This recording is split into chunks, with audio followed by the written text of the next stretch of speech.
Welcome to another mega exciting 5-minute auto pairing. Let's try a French defense.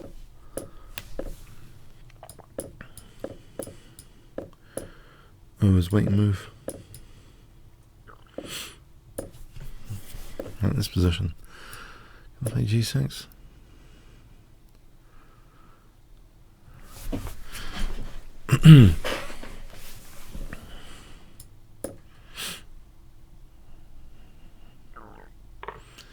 So he wants those bishops off. Yeah, that seems to have too many problems immediately out of the opening, as far as I'm aware.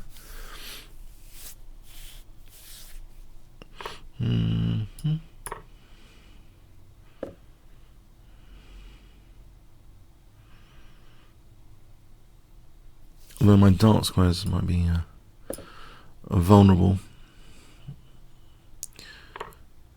Aha! Now that does provoke me to castle queenside a bit with that G file, a little bit, and see if he attacks me.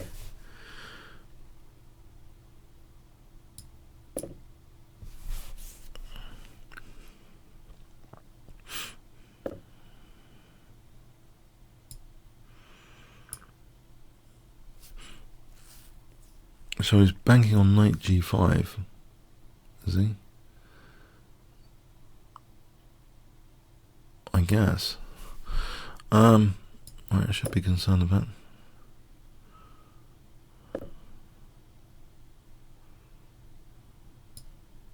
F6? Is F6 any good, or just create more problems by playing F6?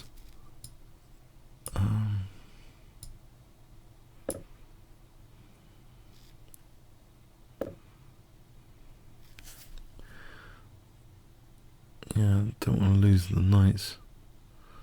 But I am losing that knight, aren't I? Ah, okay. Oh, the bishop there then.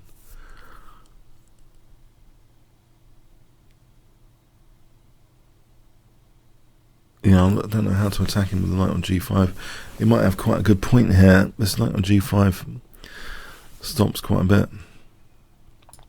Can I do this? Potentially a knight on C4. So rook C8 and knight C4. I want to keep this knight. I don't want a bad bishop versus knight scenario.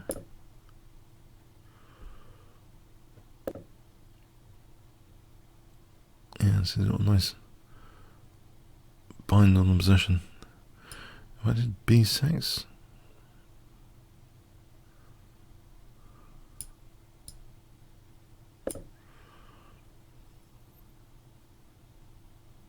Yeah, it's a beautiful bind. Getting positionally done over this knight on G5. Yeah, it's made a great point here. Something to bear in mind. Not only stuffing my attack, those knights are really good. But how easy is it to win from here in particular?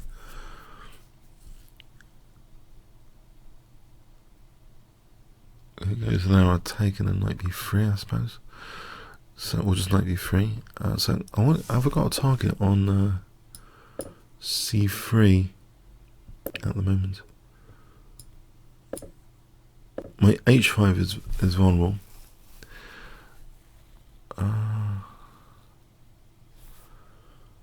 F6 takes H, so he takes there, and then there's check, takes the rook, and there's Queen C3. Maybe this is my break for freedom. Or losing lots of material. Either. They're linked. It's still very tightly controlled position.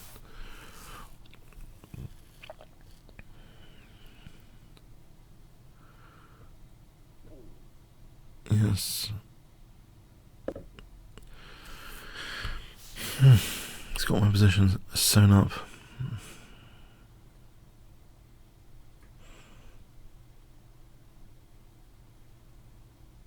Rook C3 for knight B3 is a bit desperate.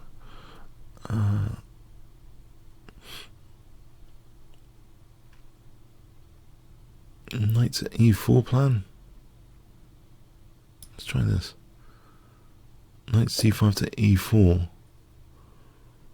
Knight d6 to e4.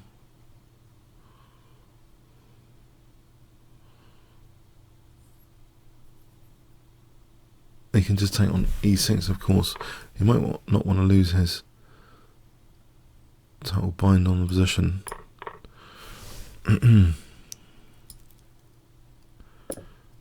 Alright, at least trying to break this bind he's got on the position.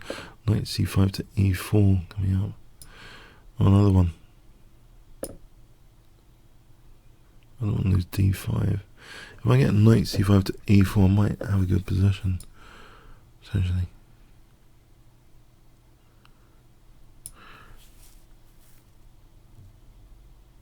Can I play a6 first? Knight c5, rook e7, knight e4. Nope.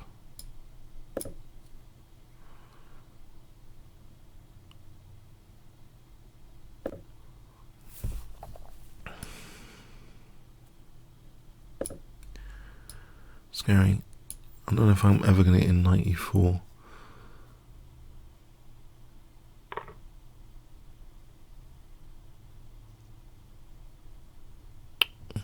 If I got in knight e4, there might be a possibility of getting a good position with queen g7.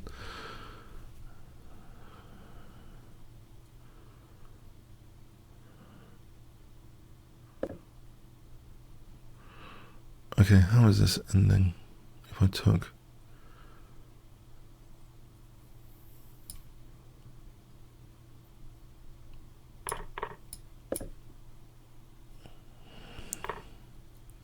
I've got a d pawn, hang on.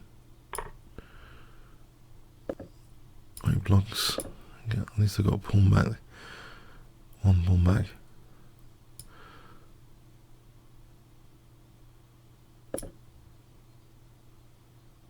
Some fighting chance here. g3 might be a bit vulnerable.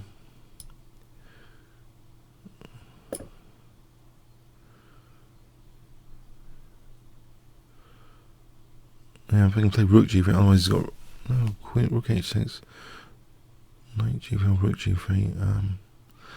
Might at least be a perpetual check. There's a mate there. King h3, rook g3 might be able to nick a perpetual check, at least. I hope. If I take.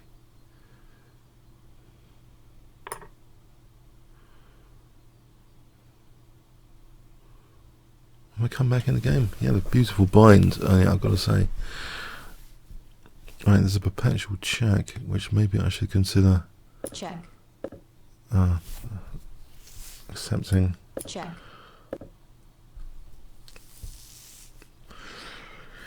Check.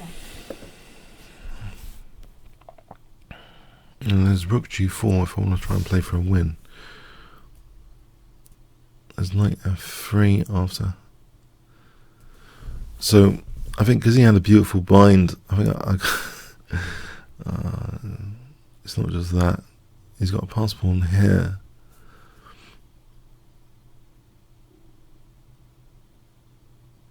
Rook g4, I'm not convinced because he's got knight f3. Given that's the case, and I'm sure we're on time. Check. Draw. Yeah. So I kind of suspected that losing material is sometimes a way to break a bind. I know it sounds strange, but maybe. Oh, pardon me. But he had a beautiful bind. Yeah, I think I have done something wrong here. In that having this structure, especially with h5, just asking for knight g5. Right, maybe that's not entirely terminal in its own right. It's what happens soon. Right, here, in fact. Whoa! Oh, hang on. It's not entirely in Black's favour. Although very interesting to consider, it's not entirely clear. Yeah, h5. He's just going to get a knight on g5. Again, knight e3 is preferred. does emphasize the dark squares a bit. I don't know. If I'm not doing knight e3, if I castle, is that terrible? Is this going to go for my king? I don't know what to do. If I do this, I thought he's going to like get onto the dark squares later. But yeah, this is great plan from him. It seems. Rook g8. Ah, hang on. So knight g5 I take. This would stop. And if he goes here for knight g5, I sneak in rook g4. And then the engine likes this for black with the rook on g4. Even if I lose f7, then I get the ideal, because if g3 there's rook g3, right? So sneaking in the rook before knight g5, okay.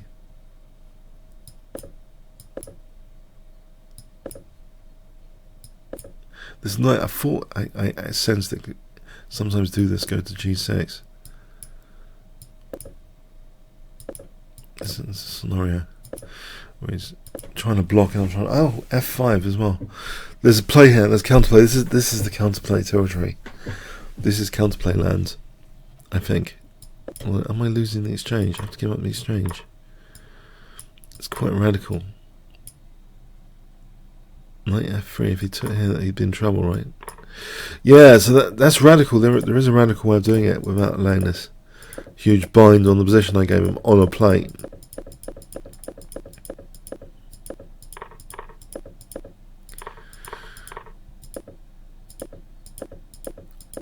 So technically he's doing wonderfully. I think he makes a mistake then somewhere. Well, he did that. If the evaluation dropped significantly, he should have played check to keep it around 2. And then knight d4. I'll keep the rook in first. Same sort of idea as over there earlier. By not keeping the rook in, yeah, his rook's outside of my position. And I can force a draw now. Check. Which is good, because if he goes to here, this is what I'm saying, rook g3, checkmate. Does hero say that again? Checkmate. Yeah. Okay, cool. Well, anyway, okay, quite interesting, I think. Comments, questions, likes, appreciated. Thanks so much.